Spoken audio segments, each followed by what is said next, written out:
Então, como eu estava comentando, né, na aula de hoje a gente vai trabalhar as questões éticas, né? Então a ideia de discutir ética, eh, e principalmente na parte financeira, né, reconhecer os dilemas éticos e abordar para lidar com essas questões éticas, porque elas são delicadas, tá? Não é uma questão, que é 1 mais 1 é igual a 2 e aí é que nem o exercício, né, é verdadeiro ou falso e faz isso ou faz aquilo, não é assim tão simples, né? Então, as questões éticas, elas são fundamentais e em especial em finanças, e eu vou explicar por quê, tá. Eh a gente conhece vários casos, a gente está aí com um caso que está discussão na mídia americana aí das questões éticas relacionadas ao Facebook, né. Então, até que ponto, né, tem saído artigos, reportagens e pesquisas mostrando, o quanto que o Facebook tem contribuído aí com algumas questões aí sociológicas que não são muito legais, né. Criando divisões, criando, enfim, não é o assunto que nós vamos discutir aqui. Mas é bastante comum a gente enxergar que algumas áreas da administração, às vezes a questão ética é um pouco mais esquecida, até em empresas grandes e em empresas famosas, tá. Eh, mas de mais a mais, as questões éticas são cada vez mais fortes, tá. Com o prelúdio da entrada do ESG, né, que é as empresas que são, ecologicamente, né, socialmente responsáveis, tá, e que tem um processo de governança que garante essas responsabilidades, e existe muito dinheiro hoje atrás de investimentos que são ESG, né, ESG, eh, essas questões éticas elas tomam uma outra coloração, né. As questões éticas na área financeira, em especial, são importantes, porque a gente lida com o dinheiro dos outros, tá. Então, em resumo, eh, se a gente tem dúvida em ter uma conta no Facebook, porque o Facebook pode não ser ético, ou porque o WhatsApp pode usar o nosso perfil para fazer alguma coisa que a gente não considera ético, tá? Certamente vocês não colocariam o dinheiro de vocês, no investimento, de uma empresa que não é ética, ou de uma corretora de valores que é conhecida por ser desonesta ou por ter pessoas desonestas lá dentro, tá? Então, quando envolve dinheiro, essa questão toda fica muito mais delicada, por isso que em finanças esse assunto é muito caro, tá? E a gente vai abordar isso principalmente no contexto, tá, até de certificações, tá? Todas as principais certificações de finanças, elas exigem um conhecimento da ética e até algumas têm códigos de ética próprios, tá? É o caso do CFA. CFA, ele é uma certificação internacional famosa, conhecida, tá?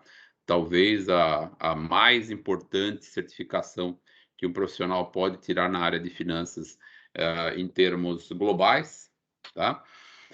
Agora, lá o CFA tem um código de ética própria, com artigos, com detalhamentos, que seguem bem aquela cartilha americana, né. O que que é a cartilha americana?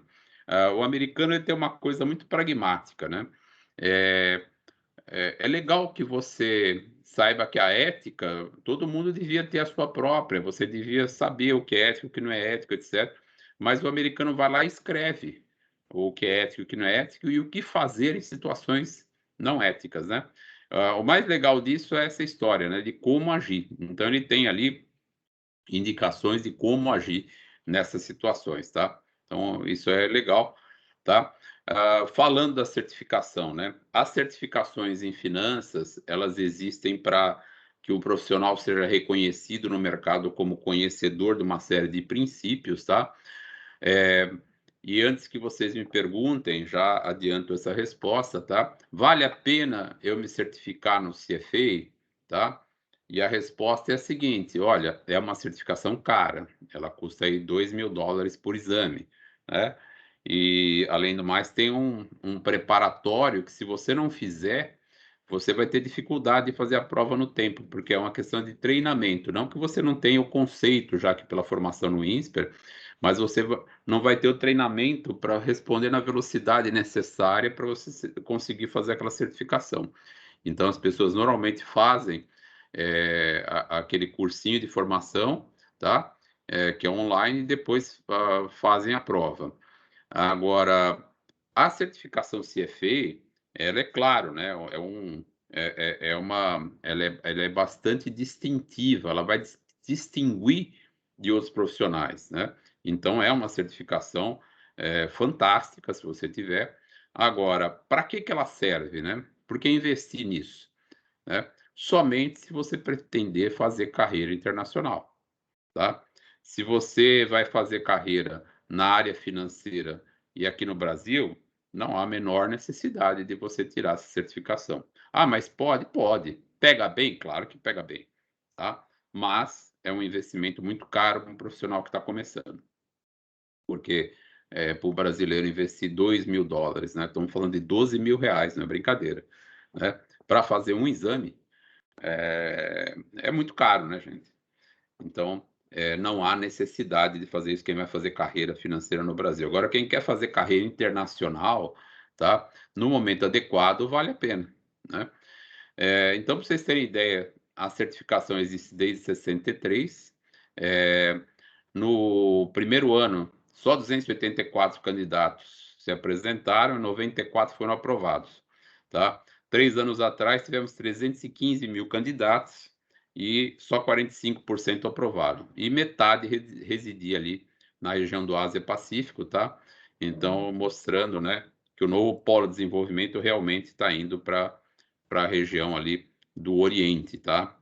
Principalmente China e Coreia são países que têm aí uma procura muito grande hoje em dia dessas certificações, os profissionais buscando se distinguir, tá? No mercado que está cada vez mais competitivo, né? O mercado financeiro lá no Oriente, tá? Muito bem. Essa prova aí, ela consta de 3 níveis, tá? Então você faz 3 provas, tá? A primeira prova, que é o nível 1, são conhecimentos básicos e questões de compreensão focadas em algumas ferramentas, tá? Algumas questões exigem análise, outras não, mais conhecimento mesmo, tá? Então é bem basicona, mas já envolve conhecimento de código de ética. Normalmente você faz esse nível 1, depois você tem um período aqui de experiência de mercado antes de fazer o nível 2, mais um período de experiência de mercado antes de fazer o nível 3, tá? No nível 2, você entra uma parte mais complexa de análise, inclusive com avaliação de ativos e empresas, né? E no nível 3, uma síntese de todos os conceitos, métodos analíticos, gerenciamento de portfólio de forma eficaz, planejamento patrimonial, né? Gestão de fortunas, seria o nível mais avançado, tá? Então, assim, as ferramentas todas da parte mais cognitiva desse exame, vocês têm aqui na formação que vocês fazem no INSPER, tá? Agora, é claro que existe uma série de detalhes que vocês precisam treinar lá, mas, assim, as pessoas do INSPER que tiraram certificação contam que com a base que vocês têm de formação aqui, não é difícil conseguir, pelo menos, essa parte de toda a teoria financeira, tá? A nossa formação é muito legal para preparar vocês para isso. Agora, se você não vai fazer carreira internacional, mas quer fazer carreira na área financeira e quer certificar, existem certificações aqui no Brasil que são bem mais em conta, como as certificações da Ambima e outras, tá? Se alguém quiser mais informações sobre o CFA, depois aparece no meu atendimento lá, que eu posso tentar conseguir para vocês, que eu tenho alguns contatos com eles, tá? A escola tem alguns convênios com o CFA, e alguns desses convênios dão direito a vocês de um desconto para o cursinho de preparação para o nível 1, tá? E existem algumas bolsas de estudo que eles concedem, se não me engano, são para mulheres tirar a certificação e para algumas minorias aí, que eu não lembro o que eles consideram, é só entrar no site do CFA Institute e procurar lá scholarship, aí vocês vão ver as condições que eles concedem, algumas bolsas parciais aí nos exames, tá? Muito bem. Bom, não precisa contar, vocês tiveram aula de ética aqui na escola, né? Vocês sabem que ethos é uma palavra grega, tem a ver com caráter moral, e o comportamento ético é fazer a coisa certa mesmo quando ninguém está olhando, né? Vocês devem lembrar que na aula de ética vocês tiveram aquela ideia, né, de você, de repente, ter o poder de ficar invisível, e se mesmo podendo ficar invisível, você não fizer coisa errada, então você está tendo uma ação ética, tá? O comportamento antiético é que assim: "Ah, se ninguém souber que fui eu vou lá, vou fazer isso". E muitos de nós têm esse comportamento, né, infelizmente, a gente, por uma série de fatores aí, eh, que não vem ao caso, a gente acaba fazendo coisas, eticamente erradas. Quem nunca, né, por exemplo, jogou lixo pela janela do carro porque ninguém estava olhando? Quem nunca, fez coisa errada, em algum lugar, porque ninguém estava olhando?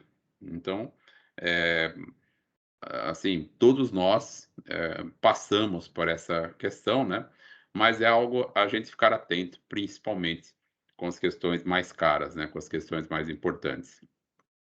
E por que comportar-se eticamente, né? Qual a importância disso? Será que porque aqui no Brasil, gente, pra vocês terem ideia, até uns 25, 30 anos atrás, falava o seguinte: "Olha, empresário que é ético não ganha dinheiro". O empresário no Brasil tem que ser antiético, tem que ser safado, tem que saber enganar bem os funcionários, saber sonegar imposto direitinho, tá? Porque, ele fazendo isso, esse é o diferencial dele, tá? O outro que faz tudo direitinho, segue by the book e tal, esse cara não prospera, ele quebra, tá? E essa era a visão que se tinha, né? Agora, a equação na qual que nós acreditamos, tá? E talvez essa questão ética explique tantas questões aí sociológicas do Brasil, e quem sou eu para discutir essas questões, mas vocês tiveram que aula de sociologia aí com Fernando Schuller, vocês tiveram aí com professores da área, tá? Que pode discutir bem melhor essas questões, mas a ética, né, leva à questão da confiança. Então, para você conseguir ter confiança mútua, você tem que ter uma ação ética. Pessoas que não são éticas, tá? Não recebem, confiança dos outros, tá? Sem confiança, você não tem crescimento econômico, tá? Você tem voos de galinha, porque a hora que a confiança se quebra, tá? As pessoas deixam de apostar naquela empresa, apostar naquela pessoa, apostar naquele país, tá? E o crescimento econômico que leva à prosperidade das nações. Se vocês forem olhar os países mais prósperos do mundo, vocês vão ver uma correlação direta com as questões éticas, que a própria população tem um comportamento ético, né? Agora, o Brasil, por uma série de questões que, novamente, não cabe a mim discutir, tá? Tem uma tradição e um histórico antiético que começa com maus exemplos de todas as partes, né? Principalmente vindo aí de governo, vindo de grandes empresários, né? Se vocês forem olhar aí comportamentos na Lava Jato e assim por diante, a gente vai ver que essa questão ética, né? Qual a consequência disso, né? Então, você tem essa sequência de coisas aqui, ó, fazendo com que o Brasil não prospere muitas vezes, e a questão está relacionado com essa base ética que as pessoas têm, né? Praticamente toda discussão política que você pode ter num país, raras vezes tem a ver com ideologia, raras vezes tem a ver com opinião sobre um assunto, mas em geral envolvem comportamentos antiéticos que estão aí sendo julgados. E, em geral, a pessoa que está sendo julgada por um comportamento antiético, ela faz o quê? Ela busca o ataque, né? Ela vai procurar atacar outras pessoas e dizer assim: "Ah, não, mas quem está fazendo coisa antiética não sou eu, são os outros", né? Então, essa é uma constante aqui da nossa história aqui no Brasil, né? E aí tem várias frases, né? O Abraham Lincoln tem uma frase legal que eu gosto, que é: "Quando eu faço bem, eu me sinto bem. Quando eu faço mal, eu me sinto mal. Essa é a minha religião", tá? Então, se você vê os pais fundadores da economia americana, né, dos Estados Unidos, eles têm na ética uma questão fundamental do país, né? As questões éticas são levadas muito mais a sério, né? Se você olhar países nórdicos, se você olhar Inglaterra, se você olhar Estados Unidos, Não é que não tenha gente fazendo coisa antiética, claro que tem, isso tem no mundo inteiro, mas elas são levadas muito mais a sério, tá? Pelas sociedades que são mais desenvolvidas, né? Na Alemanha, assim por diante, né? E por que finanças, né? Então, se a gente entrar aqui em finanças, a gente vai olhar o seguinte, né? A gente vai ter que os profissionais de finanças, eles são intermediários entre investidores e quem precisa de capital. Então, quem trabalha na área financeira fatalmente está fazendo isso. Você está pegando dinheiro de pessoas que têm dinheiro sobrando, que são os investidores, e vai levar para quem tem dinheiro faltando. Então, fica exatamente aqui, ó, fazendo essa mediação, né? Se você trabalha, por exemplo, num banco, você pega dinheiro dos depositantes ou quem está comprando títulos do banco e vai aplicar esse dinheiro em empresas, vai aplicar fazendo empréstimos e assim por diante. Se você trabalha numa asset, numa gestora de fortunas, você vai pegar dinheiro dos investidores e vai escolher uma carteira adequada, tá? Com empresas adequadas, tá? Para formar o portfólio desse cliente. Se você trabalha com finança corporativa numa empresa, você está lidando com o dinheiro dos sócios, dos credores e dos fornecedores, tá? E vai usar isso para pagar os projetos, os lugares que estão precisando de recursos dentro da empresa, os projetos, as compras, os salários, assim por diante, tá? Então, quem trabalha na área financeira é sempre intermediário que está pegando dinheiro de um lado e levando para o outro, tá? Bom, a base disso é a seguinte: essa pessoa, então, ela trabalha num cargo cujo fim não é um fim em si mesmo, tá? Então, você vai ter, se você olhar alguém da área financeira, por exemplo, uh, ele nunca você tem uma área financeira, porque o objetivo da empresa era ter essa área financeira. A área financeira ela é uma área de meio, ela é uma área que está intermediando, tá? E como intermediadora, né? Ela tem que se prezar por uma boa comunicação, tá? Comunicar conhecimento, informação adequada, auditada, clara, transparente, cristalina, né? É, porque essas informações, esses conhecimentos causam mudanças, causam impactos, causam decisões, tá? Decisões de investimento ou de não investimento, decisões de ir adiante com o projeto, não ir adiante com o projeto, de fazer um certo pagamento de dividendos ou de pegar aquele dinheiro e investir na empresa, né? Isso acaba orientando pessoas, né? Que vão realizar projetos ou vão ter que, inclusive, demitir pessoas porque não vai ter mais aquele projeto, né? Isso lida com o destino das empresas e o destino das pessoas, né? E exerce habilidades que são obtidas por educação e treinamento para agir no melhor interesse dos seus clientes, tá? Então, sejam seus clientes externos, tá? Pega uma asset que tem investidores externos, sejam seus clientes internos, né? Então, você está numa empresa e você tem dinheiro dos sócios, são clientes internos que você tem ali. Se ela é uma empresa fechada, se ela é de capital aberto, os sócios estão fora, tá? Interesse dos bancos e todos os stakeholders, tá? E quem está na área financeira faz esse papel. Então, veja que aqui a questão ética, a questão de confiança é fundamental, tá?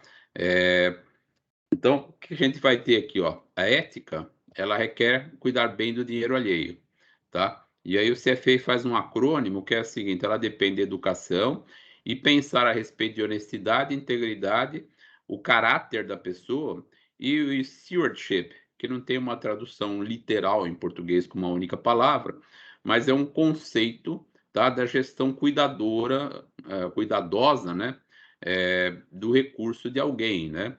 Então, stewardship é você cuidar bem, tá, do outro, do dinheiro do outro, tá?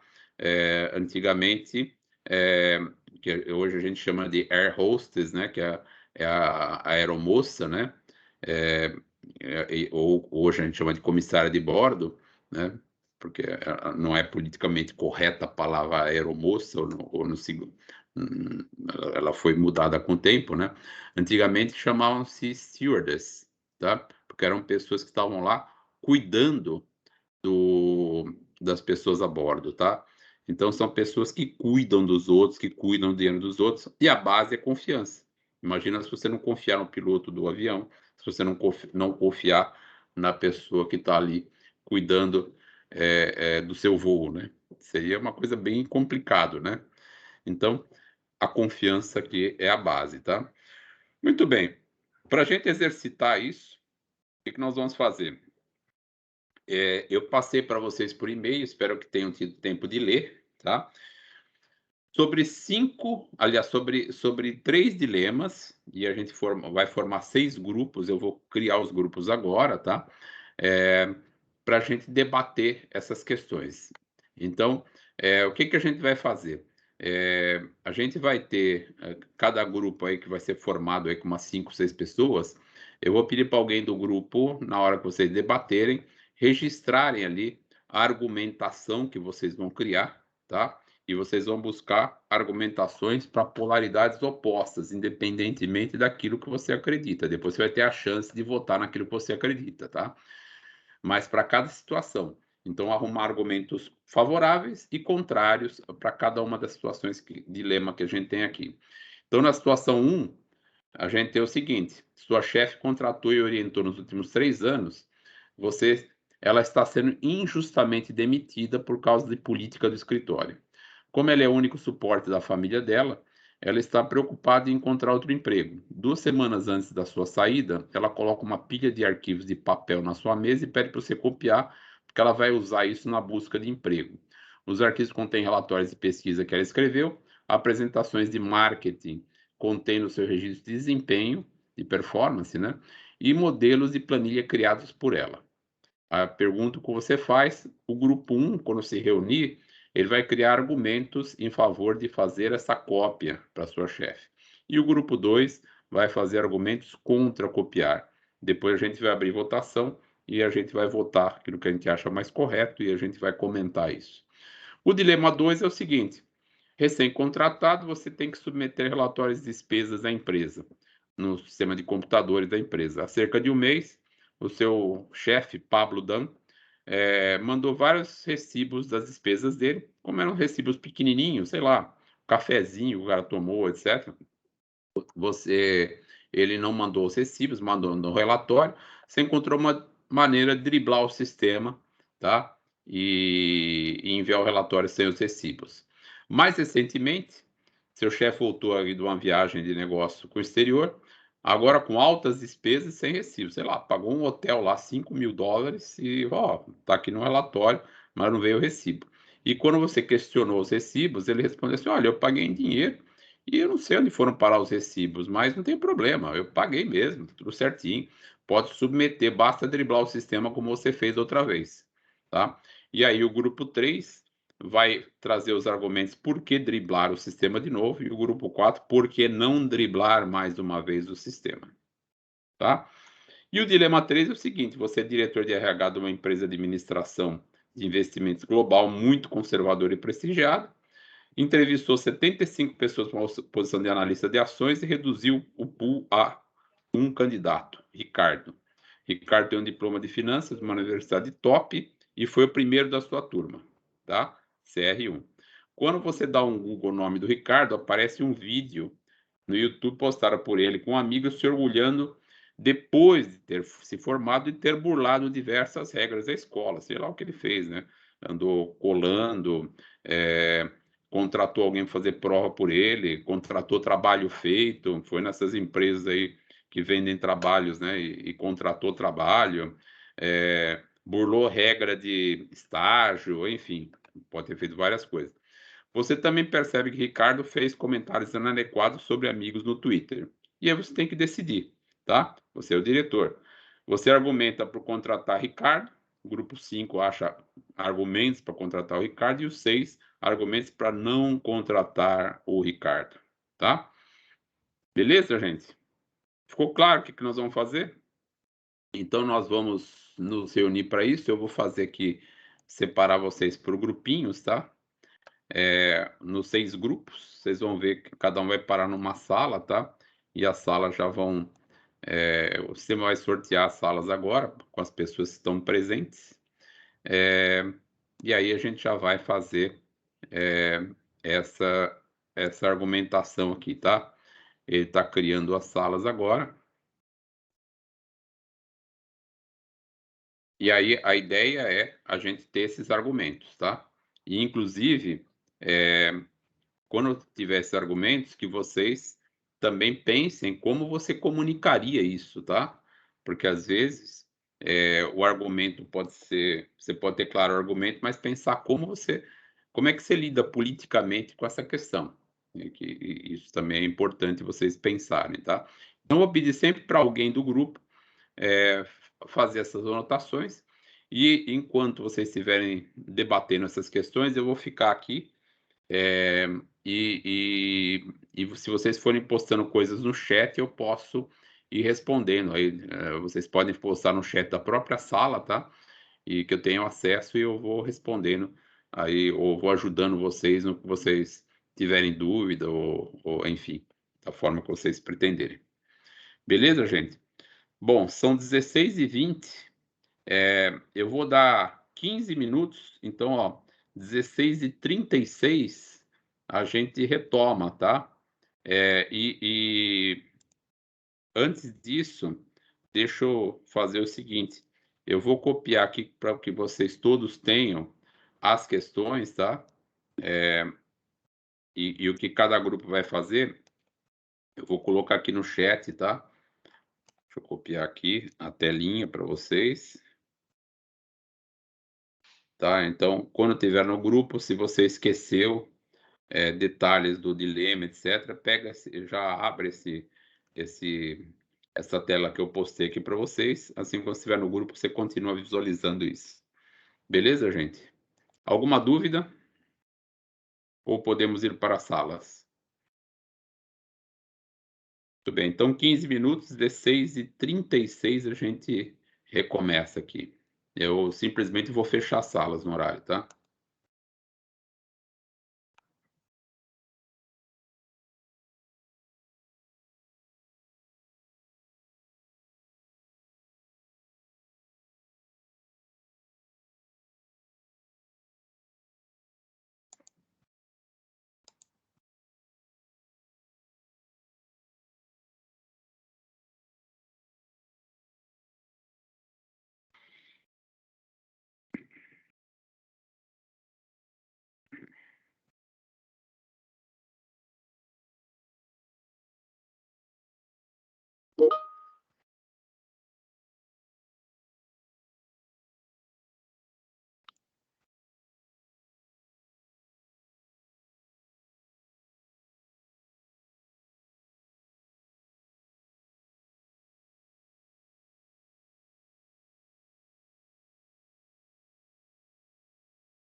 Muito bem, pessoal. Vamos retornando aqui. Então, olha, o que nós vimos aqui, ó, vocês buscaram aí trabalhar, eu vi algumas salas aí, participei do que vocês estavam discutindo ali, mais fazendo indicações ali dos caminhos que vocês estavam seguindo, né? Então, nós vamos começar aqui, ó. Vamos pegar aqui a questão 1. Então, essa questão aqui de sua chefe contratou e orientou nos últimos 3 anos, está sendo injustamente demitida por causa da política do escritório. Como ela é o único suporte da família dela, ela está preocupada em encontrar outro emprego. 2 semanas antes de sua saída, ela coloca uma pilha de arquivos e papel na sua mesa e pede para você copiá-los, porque ela os usará na busca de emprego. Os arquivos têm relatório de pesquisa que ela escreveu, apresentações de marketing, controle de desempenho e modelos de planilha criados por ela. O que você faz? Alguém do grupo 1, então aí da sala do Antônio, Rafael, etc., argumenta a favor de copiar. Tá? Fala aí quais seriam os argumentos para ela copiar, ou para você copiar.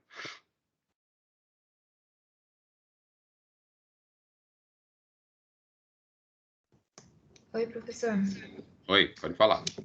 A gente tinha discutido que o trabalho é de autoria dela e que ela quer esses trabalhos não é para prejudicar a empresa, e sim porque ela quer conseguir um novo emprego com base no esforço dela e garantir a renda da família dela, porque ela é a única que garante essa renda.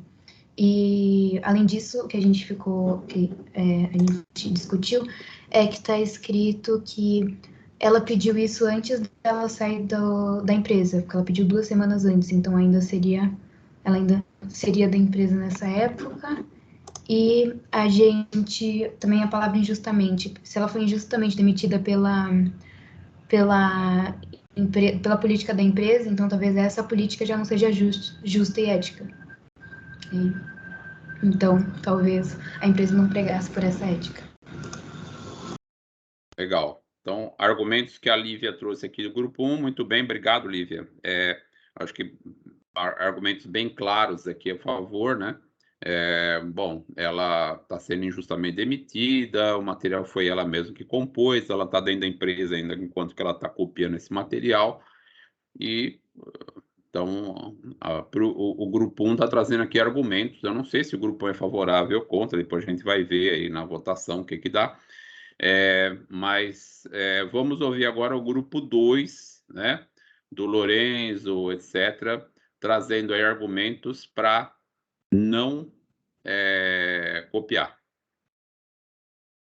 Oi, professor. Então, a gente pensou em 3 argumentos e um dá para se dividir em 2. Primeiro é um que já é refutando um dos primeiros argumentos ali, do grupo 1, foi que a gente pensou que tudo que alguém produz dentro de uma empresa, enquanto essa pessoa está trabalhando para essa empresa, é de propriedade da empresa e não da pessoa, né? Então, tipo, se você desenvolve alguma coisa dentro dessa empresa, isso seria propriedade da empresa. Então, tipo, ela não teria, por exemplo, o direito de pedir essas coisas para ela. Outro ponto seria que, não sei se isso encaixa, mas a gente pensou que poderia ser algum tipo de informação privilegiada também, se a empresa liberasse esse tipo de coisa. E daí também a gente pensou que tipo, ela pode ter outro jeito de demonstrar a capacidade dela. E também ela pode sofrer algum tipo de processo por parte da própria empresa, né? Justamente por ser esse tipo de informação privilegiada, ou pela propriedade ser da empresa. Muito bem. Então, Arthur traz aí os argumentos de que os documentos são da empresa e que ela não teria esse direito de copiar e divulgar esses documentos, por mais justo que fosse a sua busca de uma nova colocação no mercado. Todo mundo tem esse direito, claro, né? Tá certo? Muito bem. E Arthur, complementando aí, já que vai ser dizer não, como que você diria não? Como que seu grupo diria não para sua chefe, que afinal foi quem te colocou lá, quem te orienta já há 3 anos? Como é que você vai dizer não?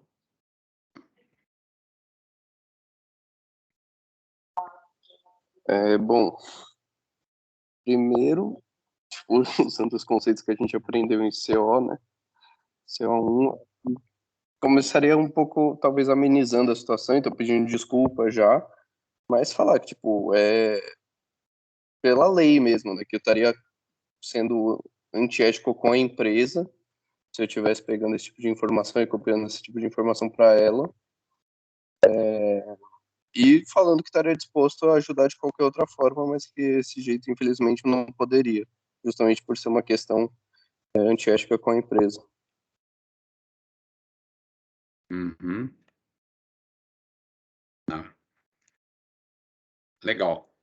Alguém tem mais alguma ideia de como comunicar isso de uma forma um pouco mais fosse adequado, né?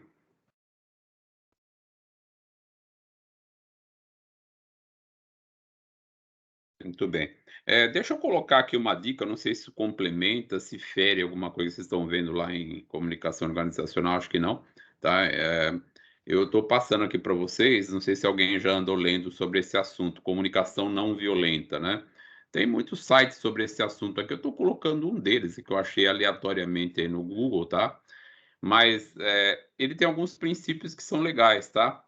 Então, os princípios da comunicação não violenta, que é o CNV, acabam sendo o primeiro, ouça, tá? Que eu acho que é um pouco do que vocês estão falando aí, e recapitule, né?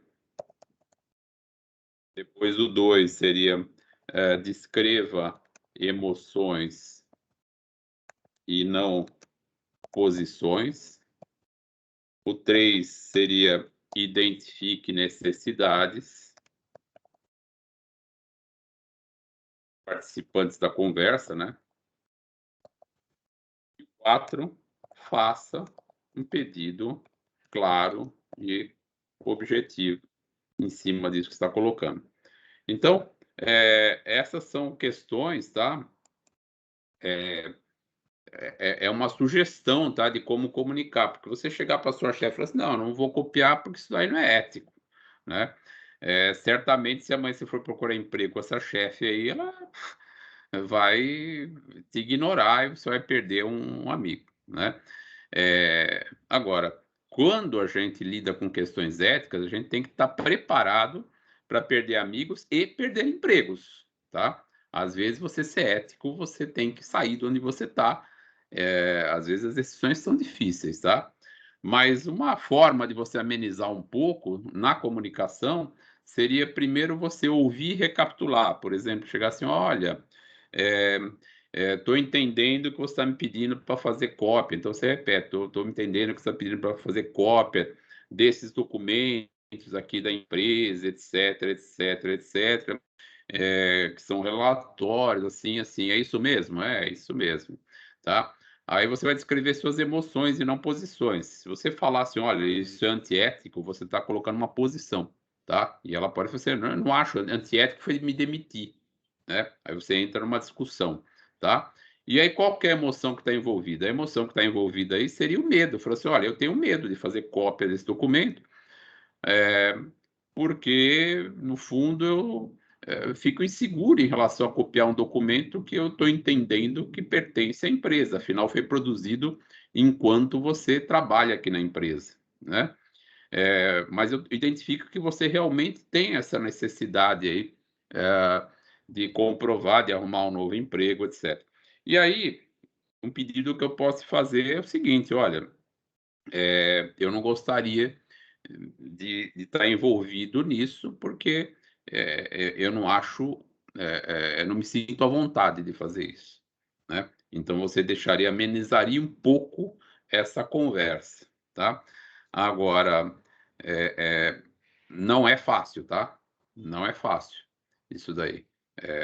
muitas situações reais que a gente conhece, tá? As pessoas ou foram antiéticas no sentido de fazer algo que não acharam correto, ou acabaram perdendo amizades, etc. São raros os casos que você consegue conduzir com uma comunicação adequada, mas esse é um desafio principalmente do profissional jovem, tá?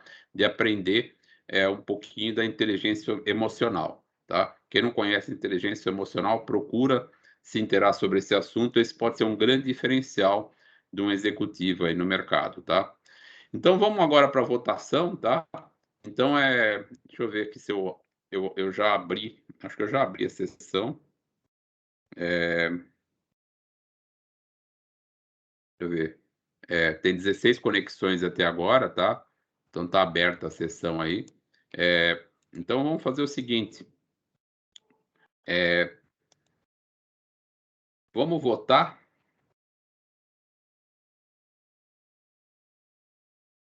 Aqui, ó. Então, agora todo mundo vota, tá? Mesmo as pessoas do grupo que defenderam um lado, defendendo o outro, agora coloca a sua opinião, tá? O que você faz se você for essa pessoa? Você copia os arquivos, você se recusa a copiar, você copia somente os relatórios que ela criou, ou você copia apenas as planilhas que ela criou?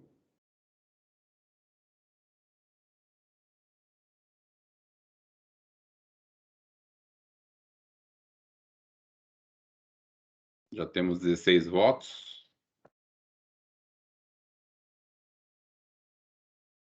e temos 26 conexões, ainda tem. Só que a gente tem bem mais gente presente aqui.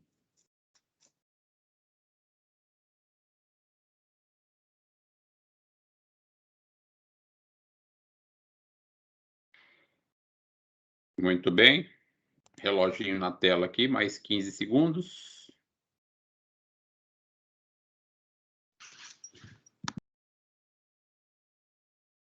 Alguém ia falar alguma coisa?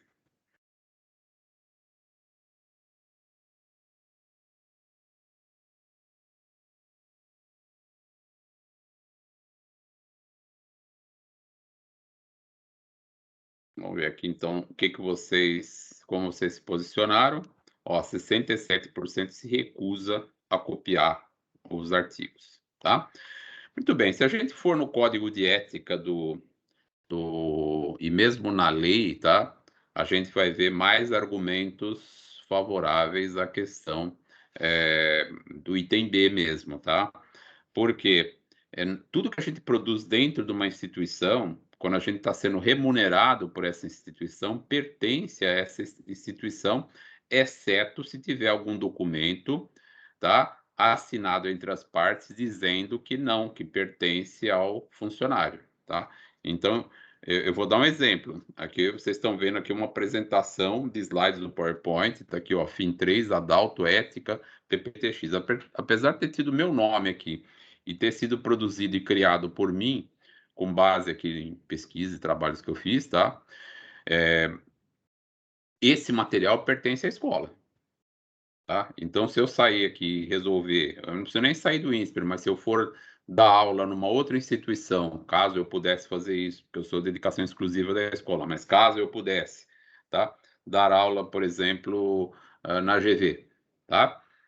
Eu não poderia pegar esse slide e levar para lá, tá certo? A menos que esse slide, especificamente esse slide aqui, ele consta de um material do CFA que é público, então especificamente esse conteúdo eu poderia, mas eu não posso pegar esse conjunto de slides e levar para lá, tá? Até porque, para eu fazer isso, eu teria que ter um documento assinado com a escola em que ela reconhece que esse material é meu, tá? E, além do mais, fico imaginando como é que a GV vai enxergar se eu chegar na GV com esse material aqui do INSPER, né? Aí a GV já vai saber que quando eu sair da GV também eu vou levar material que eu recebi lá, tá? Então, existe toda uma questão de imagem envolvida nisso. Então, aqui, ó, os códigos de ética deixam muito claros que você tem uma lealdade com o seu empregador, tá? E que você não poderia fazer isso dessa forma, tá certo? Então, esse assim, seria a posição dos códigos de ética aqui, como vocês mesmos chegaram à conclusão. Mas é difícil, gente, é difícil. E tem questões aqui, opinião, né? Injustamente demitido. Injustamente segundo quem, né? Segundo você acha, tá? Mas a política do escritório, política é política, tá? Política, as pessoas têm opiniões diferentes, né? Quantas vezes eu demiti pessoas que talvez os outros colegas tenham achado que era injusto e do meu ponto de vista eu estava sendo justo por alguma razão. Eu tinha alguma razão de fazer isso. Ninguém demite só por achismo, tá? A pessoa deve ter uma razão para fazer isso. Vamos lá aqui para a próxima questão, tá? Dilema 2, né? Recentemente contratado, você é responsável por submeter o relatório de despesas. Há cerca de um mês, enviando o relatório de despesas do seu chefe, Pablo Dan, você percebe que não recebeu os recibos das despesas dele. Como eram de valores baixos, né? Cafezinho, não sei o que, você encontrou uma maneira de driblar o sistema e enviar o relatório sem os recibos, tá? Não porque eram baixos, mas porque você julgou que não tinha grande importância, né? Então não podia pegar muito isso aí. Mais recentemente, seu chefe retornou uma viagem internacional com altas despesas sem recibos. Quando você questiona sobre os recibos dessa viagem, ele responde assim: eu paguei em dinheiro e, portanto, eu não sei onde estão os recibos, mas não tem problema, basta driblar o sistema como você fez da outra vez. E aí o que você faz? Grupo 3 argumenta por driblar de novo, grupo 4 argumenta por não driblar de novo, e quem argumentar para não driblar, já me diga como você tentaria comunicar esse não, tá? Para o seu chefe imediato. Então vamos lá, grupo 3, argumentando por driblar.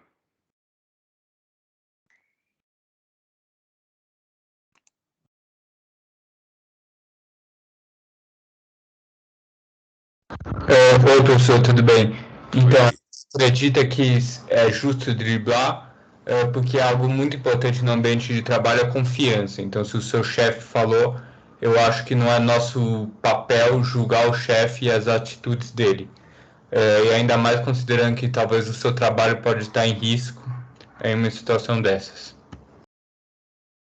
Certo. Então, o que o Felipe está argumentando aqui, em nome do grupo 3, é que, puxa, você recebeu uma ordem do seu chefe, né? E ordens são ordens, não se discute, né? No final, ele está dando uma ordem, você está fazendo o que ele está mandando, né? Tá certo? Portanto, se você não cumprir, você pode até ser demitido por isso. Então, nada mais justo que seguir a ordem dele, tá? Vamos lá, grupo 4, argumentando por não driblar o sistema. Oi, professor, tudo bem? Oi, tudo bem?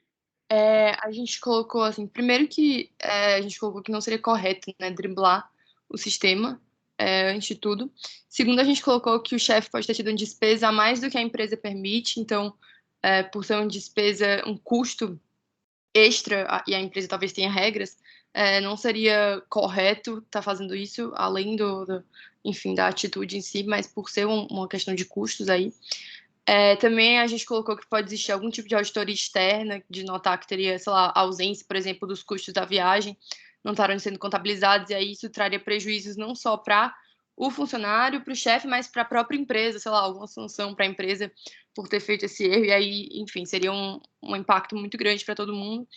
E a gente pensou também que isso podia prejudicar a imagem dele como funcionário para o próprio chefe, porque o chefe estaria mandando ele fazer alguma coisa errada e ele estaria aceitando. Então, isso poderia prejudicar a imagem dele para o próprio chefe e poderia ser até um teste que o chefe estaria fazendo para ver se ele era ético ou não. Muito bem, Paloma. Então, os argumentos aqui da Paloma e do grupo 4 são, olha, primeiro que isso daqui está em desacordo aqui com a regra. Você tem que ter documento, tem que ter documento. Pode ser pego mais até numa auditoria, isso pode prejudicar a empresa e até indiretamente me prejudicar e o próprio chefe. Segundo, eu nem sei se essas despesas estão dentro dos limites aceitáveis, né? Então, essa é uma outra questão, né? Então, basicamente, esses seriam os argumentos centrais aí. E como é que você comunicaria, hein, Paloma? Como é que você contaria chegaria para o seu chefe que te deu a ordem e vai dizer não?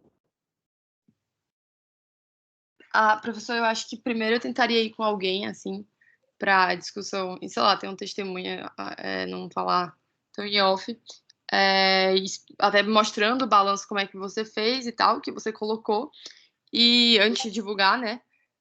E depois falaria para ele que eu preferi não colocar, eu entendo o ponto dele, que foi, teve toda essa questão de ter sido com dinheiro e tal, mas que eu julguei que seria melhor tanto para mim como funcionário, até porque eu sou nova, como para ele, inclusive, para não existir nenhum problema. Então, eu achei que seria mais seguro colocar.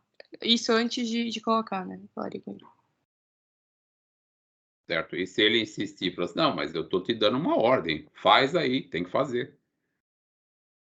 Eu tentaria falar com outra pessoa, RH, alguém para me ajudar. Eu não faria, assim. Eu acho que as regras da empresa estão acima dele. Por mais que ele seja chefe, ele não. Existem coisas acima dele. Não só da empresa, mas regras de leis mesmo.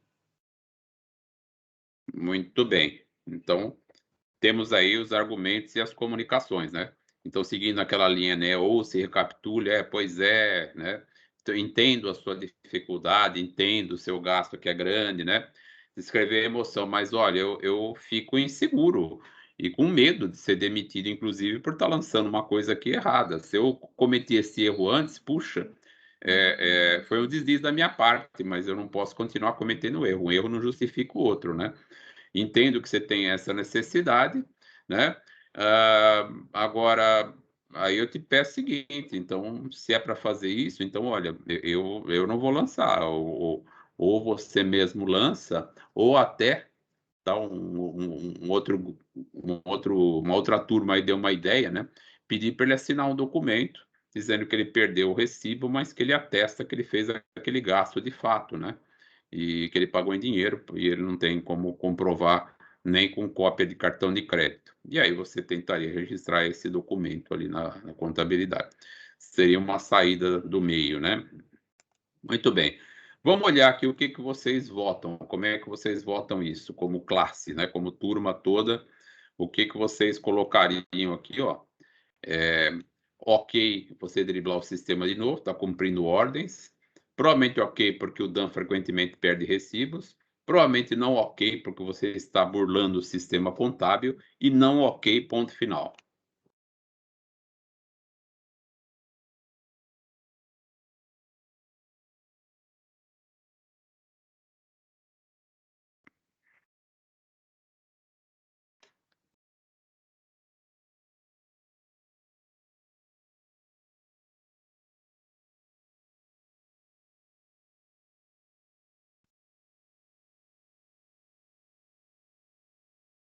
Já temos 30 votos. Vou pegar aqui mais 15 segundos.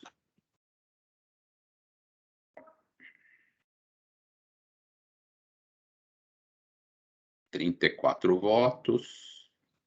Mais 2 segundos. 37, 38. Vamos lá. Então, o que temos aqui, ó?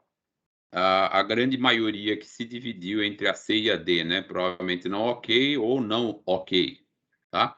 Então, se a gente for aqui a questão de código de ética mesmo, né?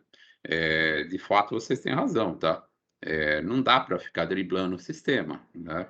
Tem uma série de implicações que isso tem, e se você já fez errado uma vez, não justifica você continuar fazendo errado, tá? Quando a gente faz isso, a gente tem que buscar fazer uma comunicação mais adequada possível, mas a gente tem que estar preparado porque a gente pode ser demitido, tá? E faz parte das pessoas éticas pagarem um preço por serem éticos, tá? Às vezes esse preço é caro, tá? Eu fico aqui, não sei se vocês sabem disso, tá? Mas muitas pessoas que devem já ter estudado esse assunto. Na Segunda Guerra Mundial, tá? Muitos soldados alemães receberam ordens diretas para torturar, para matar, para colocar as pessoas em câmara de gás, tá? E fizeram isso, e na sua defesa depois, lá nos tribunais que julgaram os crimes de guerra, né, elas usaram esse argumento, que estavam cumprindo ordens, e esse argumento não foi aceito pelos tribunais, tá?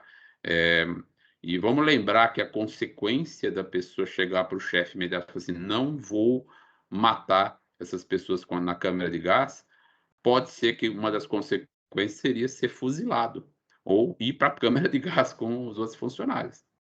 Então, veja que ser ético, às vezes, tem um custo muito alto, tá? Mas a gente tem que estar pronto a pagar, porque no longo prazo, a ética vai fazer com que você durma melhor no seu travesseiro e tenha sua consciência tranquila, tá? Aqui, tá? Essa questão de receber ordens, inclusive, eu tenho um caso aqui de uma pessoa que eu conheço muito bem, profissional, júnior, recém-formada, entrou numa empresa, era numa empresa de consultoria dessas top 5, das grandes, das Big Five lá, tá? E via essa consultoria, estava alocada num banco, prestando serviço, tá?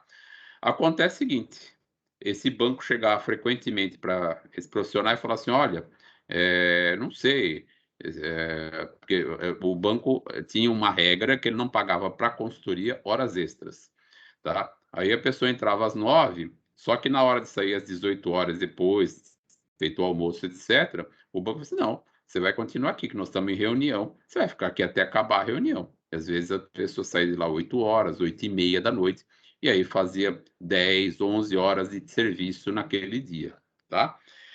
Só que não podia prestar contas disso.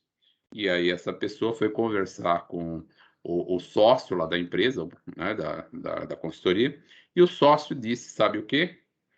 Para ele enganar nos relatórios de prestação de contas. Então, por exemplo, ela foi lá segunda, terça e quarta, mas quinta ela não foi, mas manda que foi na quinta.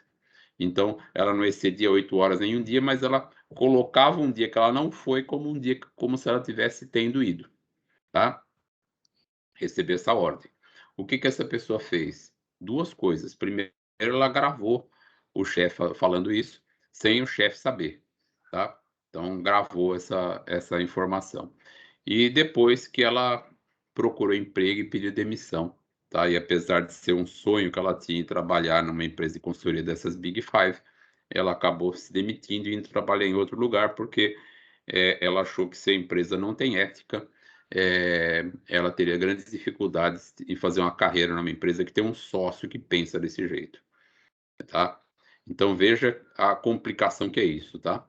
Naquela questão anterior também, que a gente estava falando dos documentos copiados, imagina uma instituição que recebe alguém que mostra documentos, né, que copiou da outra empresa, né? Como é que fica? Né? O que vai pensar desse profissional que está mostrando coisas que fez para outra instituição, inclusive no papel timbrado da outra instituição, né? Saindo daqui também vai fazer o mesmo, né? Então, às vezes, a gente pensa muito no curto prazo e no longo prazo aparecem questões mais essenciais, tá? Onde a ética faz todo sentido. Vamos aqui para a última questão, né? O dilema 3. Você é o diretor de RH de uma empresa de administração de investimento global, conservadora e prestigiada.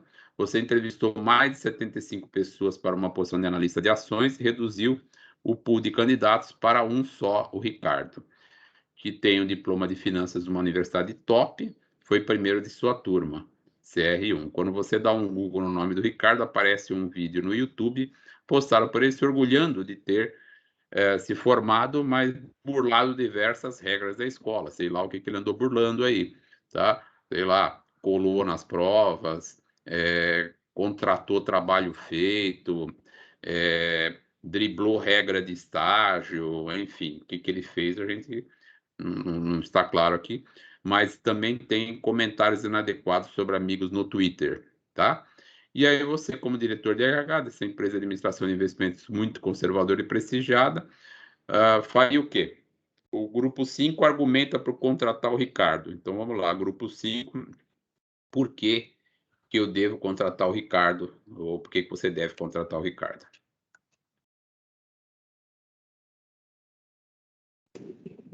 Professor, nossos principais argumentos que a gente encontrou que poderia validar essa contratação do Ricardo seria que, durante a faculdade, ele pode ter tido essas atitudes antiéticas, mas que, dado que isso aconteceu há um tempo, ele pode ter amadurecido e percebido como isso estava errado. E o segundo argumento seria que esses comentários que ele fez dos amigos dele no Twitter que fossem inadequados, a gente assumiu que não seria nenhum comentário racista ou tipo de preconceito sério, e sim um comentário de amizade mesmo, piada entre amigos que ele postou nas redes sociais, talvez um pouco comprometedoras, mas que, assim como o vídeo já que foi postado no nome dele, ele poderia apagar tanto as postagens quanto o vídeo, caso isso viesse a prejudicar a relação dele com o cliente. Entendi, Pedro. Então, o argumento aqui do grupo 5 é o seguinte: olha, o Ricardo era meio imaturo quando estava na faculdade, aquilo foi uma molecagem dele e tal, e agora ele já está formado, ele é uma outra pessoa, mais madura, não vai fazer mais essas barbaridades, né? Nem vai driblar a regra aí do sistema, etc. E, então, sem problemas, vamos contratar, porque afinal o cara foi top, primeiro colocado da turma, passou aqui num 75 pessoas, então tudo aí favorável à contratação do Ricardo, mas o grupo 6 não acha isso. Então, o grupo 6 explica aí o que você acha.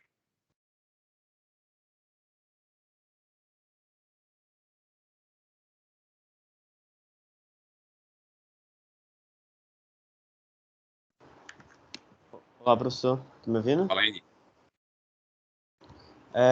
Um dos pontos que a gente apresentou na conversa foi que já ter tido um comportamento antiético antes, pode ser que ele faça novamente, né? Da mesma forma que ele não podia fazer, ele pode fazer. Que ele foi um bom aluno, foi como o primeiro da sua turma, só que ao mesmo tempo, como é possível confiar em alguém que já fez isso antes e que ela aparentemente não se arrepende, né? Então, aquele comportamento no vídeo era um comportamento se vangloriando, então isso já é um ponto contra. Os comentários inadequados deles demonstrado que ele não consegue lidar com grupos, ele não sabe se resolver internamente com os companheiros, os colegas dele. Que a gente está tratando aqui de uma empresa conservadora e privilegiada. Portanto, tem um problema desse, tem um tipo de pessoa dessa, pode ser muito ruim para a empresa, visto que os clientes também podem vir de uma linhagem mais conservadora e não e vendo esse tipo de conteúdo dos seus funcionários, posso trazer uma imagem muito ruim para a empresa.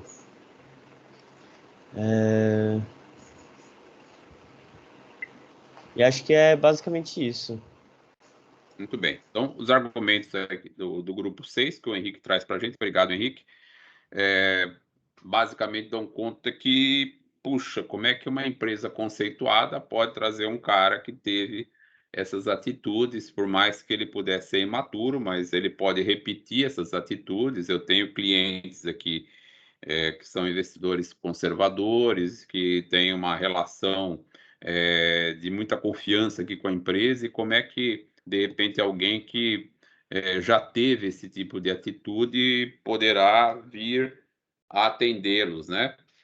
Por mais inteligente, preparado, mais CR1 que esse cara seja, mais top que ele seja, né?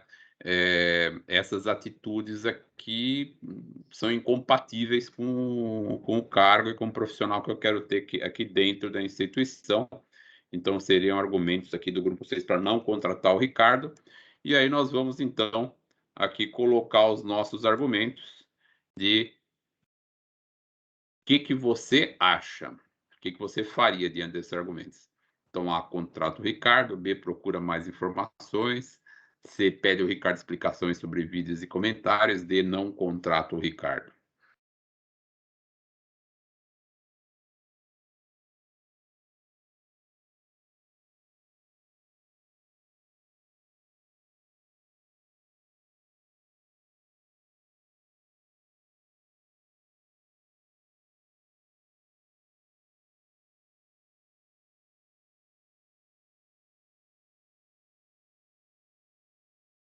Já temos aí 20 votos.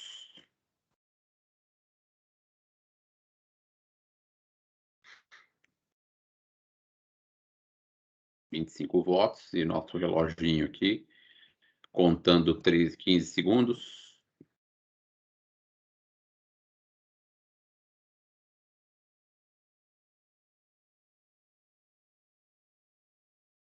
Contando 6, 5, 4, 3, 2 e fechou.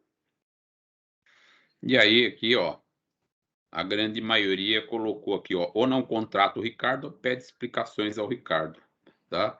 Ninguém contrata o Ricardo, alguns aqui procuram mais informações aqui sobre o Ricardo para descobrir.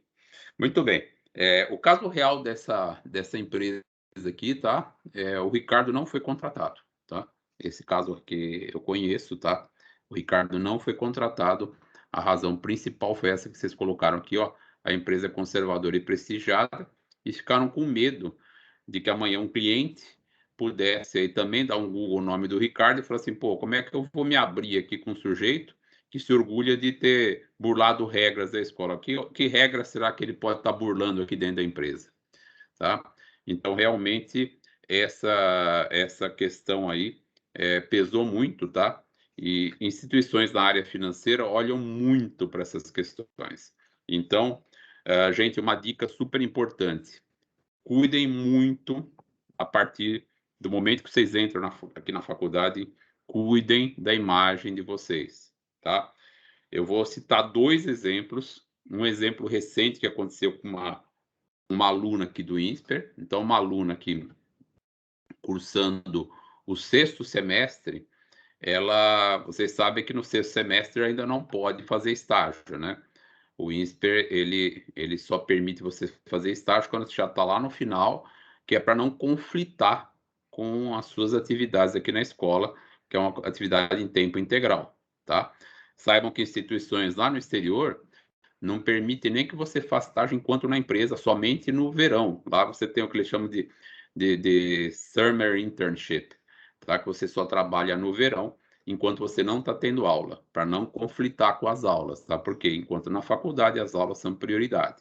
E quando você entra como estagiário, obviamente o seu empregador lá, entre aspas, né? Porque eles não pagam os seus direitos, não é uma relação trabalhista, né?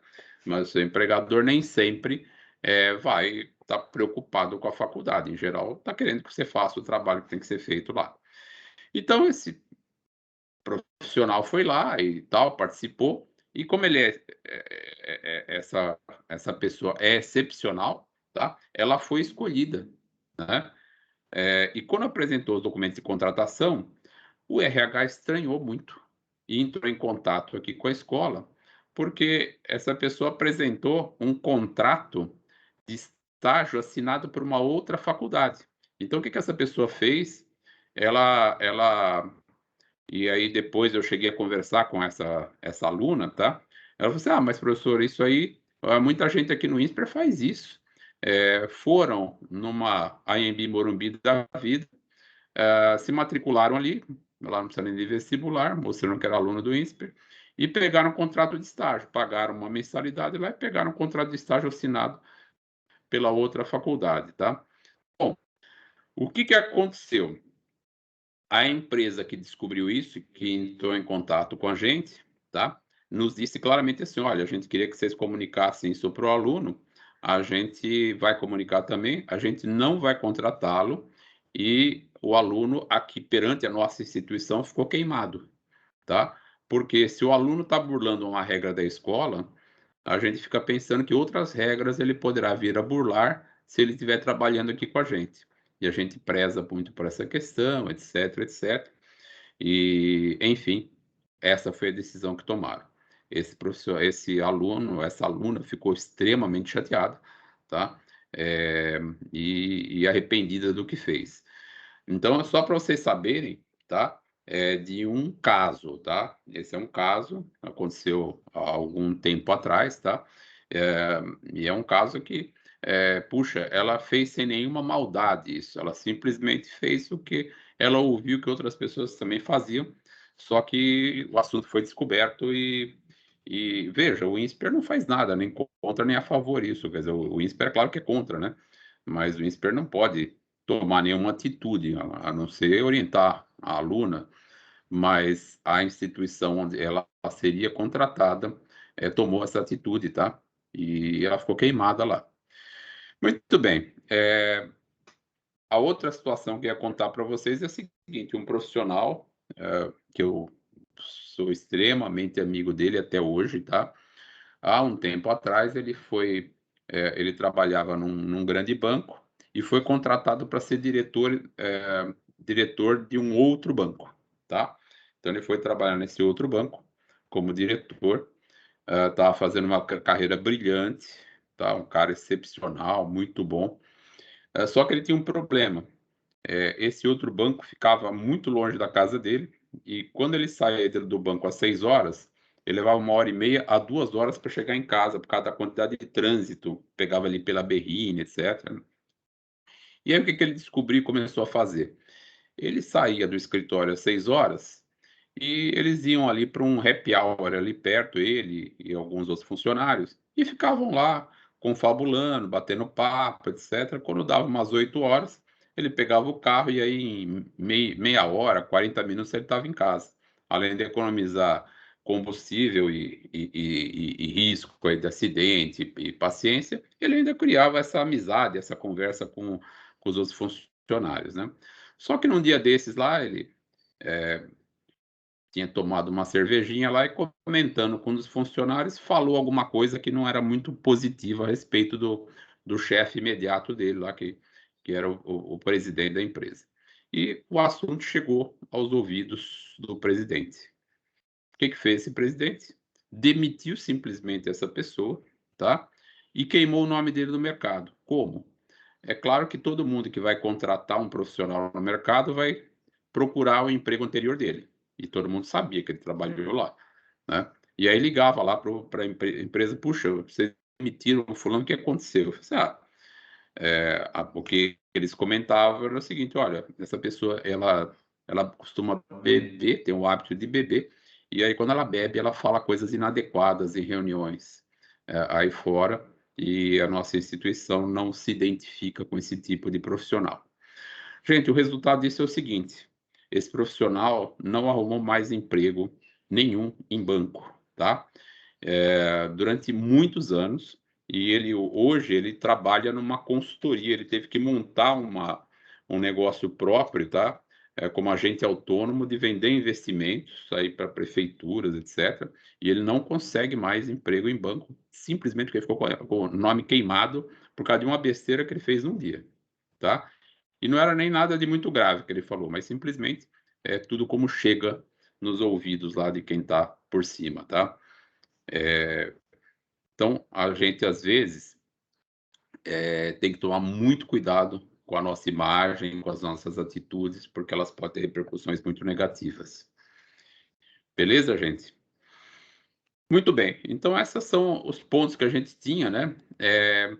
Então, olha, às vezes a gente toma decisão não ética, não porque a gente é má, tá? Mas porque a gente se deixa influenciar por razões psicológicas, fatores sociais e organizacionais, todo mundo está fazendo isso, influências da situação, puxa, o chefe foi injustiçado, etc., né? E você acaba aceitando fazer uma coisa que não é ética, porque você, de uma certa forma, você acha boas razões para isso, tá? E muitas vezes você acaba tendo esse comportamento, tá? Com argumentos de obediência à autoridade, né? Com argumentos aí do viés da conformidade, todo mundo também faz assim, então eu também vou fazer. Foi o caso aí da história do estágio, tá? Muita gente faz assim. Ela nem sabe se muita gente faz assim, mas segundo o que ela fala, muita gente fazia esse negócio de pegar carta de estágio em outra faculdade, tá?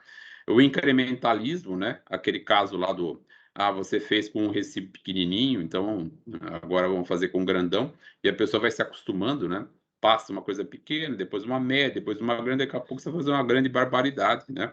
Tem muito filme desses aí, policiais, que a gente vê isso, né? O cara comete um pequeno crime para encobertar aquele crime maior, o maior, de repente ele está matando um monte de gente lá para encobertar o que ele começou fazendo lá no começo para não ser preso. Então, é o incrementalismo, né? O excesso de confiança, né? Pensando assim, mas eu sou mais ético que os outros, isso não vai acontecer comigo. Então, tem muita gente que passa por isso, principalmente pessoas que estão em cargos mais altos, tá? E em geral, o tiro sai pela culatra, isso acaba não dando muito certo, tá? A gente tem até alguns casos aqui, depois eu publico para vocês esses slides, tá? Esse caso aqui é um caso interessante, o experimento ASCII, tá? Que mostra o viés da conformidade, tá? Só que eu acho que eu não compartilhei o áudio com vocês. Deixa eu descompartilhar e recompartilhar aqui para vocês poderem ver isso. Incluir o som do computador. Então, ó, eu vou colocar para vocês aqui.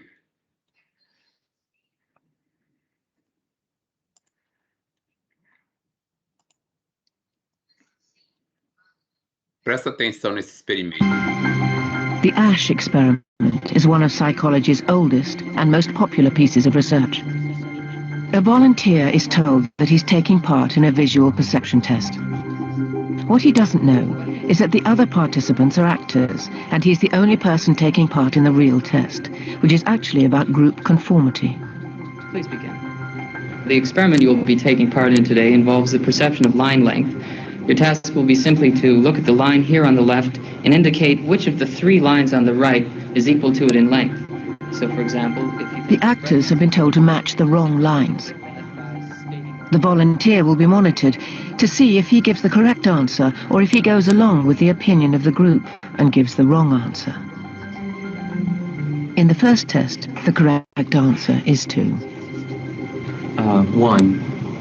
1. 1.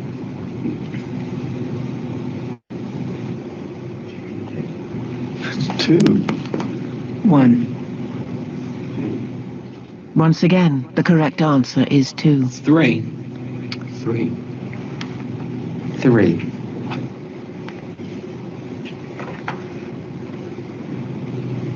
3. 3.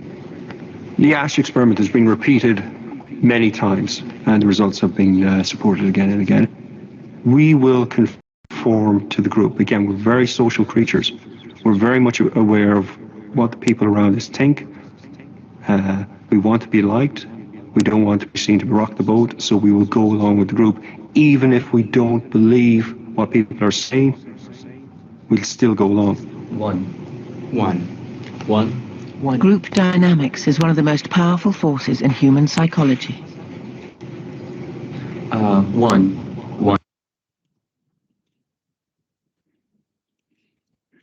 Muito bem, pessoal. Então, vocês viram, né, que assim, a gente acaba fazendo levado pela massa, né? Quantas vezes a gente ouve essas questões, né, que começa um quebra-quebra e aí pessoas que nem pensavam em fazer aquilo entram no meio e acabam fazendo barbaridades, né? Só que depois todo mundo paga a conta, né? Então a gente tem que tomar muito cuidado com essa questão de entrar na massa, né? E a ética pode ser perigosa para a sua carreira, porque você pode ser chamado para fazer coisas que se revelam antiéticas ou ilegais, e você pode ter que pedir demissão, você pode ter que, às vezes, entrar em situações bastante difíceis para você preservar o seu lado ético, tá certo?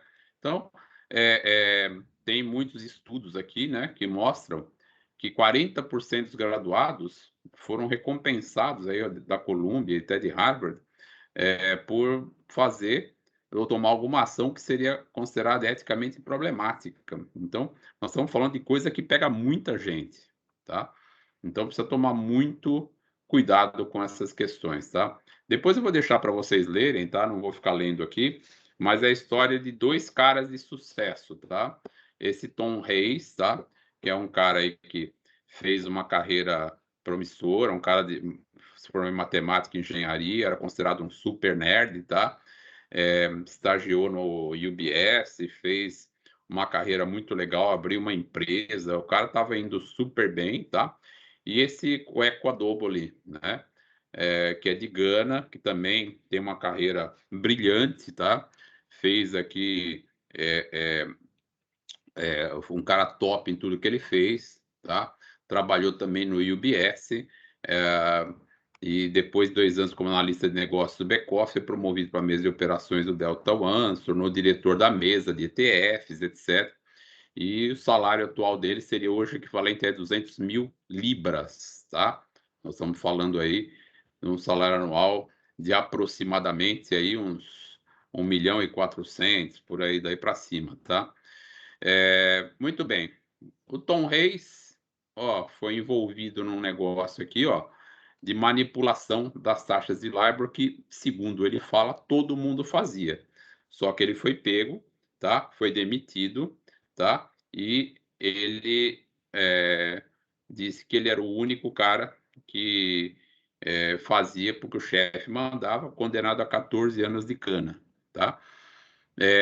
O Adoboli, tá? Ele começou a usar dinheiro do banco em operações não autorizadas, segundo ele aqui por pedido dos chefes, tá? O UBS lançou uma investigação interna, descobriu, né? Ele mesmo acabou escrevendo, admitindo essas falsas negociações, tá? As perdas comerciais foram enormes, tá? Condenado a 7 anos de cadeia. Então, mercado financeiro não perdoa essas questões e, às vezes, a gente, para não ir com a massa, a gente tem que sair fora e o custo pode ser muito alto. Beleza, gente? Muito bem. Era só o que tínhamos para hoje. Como a gente não fez o intervalo, tá? Que daria os nossos 20 minutinhos. Se a gente fizesse agora o intervalo, a gente ia até passar do final da aula. Então, a gente hoje encerra um pouquinho mais cedo. Valeu? Então, logo mais aí devem sair as notas, tá? É o que tínhamos para hoje. Alguém tem alguma dúvida, alguma questão? Se não temos mais nada, então desejo a todos e a todas uma ótima noite, um excelente final de semana. E segunda-feira tem mais, a gente volta segunda-feira com mais de Black & Scholes. Vamos voltar lá para as aplicações de Black & Scholes, beleza? Uma boa noite para todas e para todos. Tchau, Adalto. Obrigado. Tchau.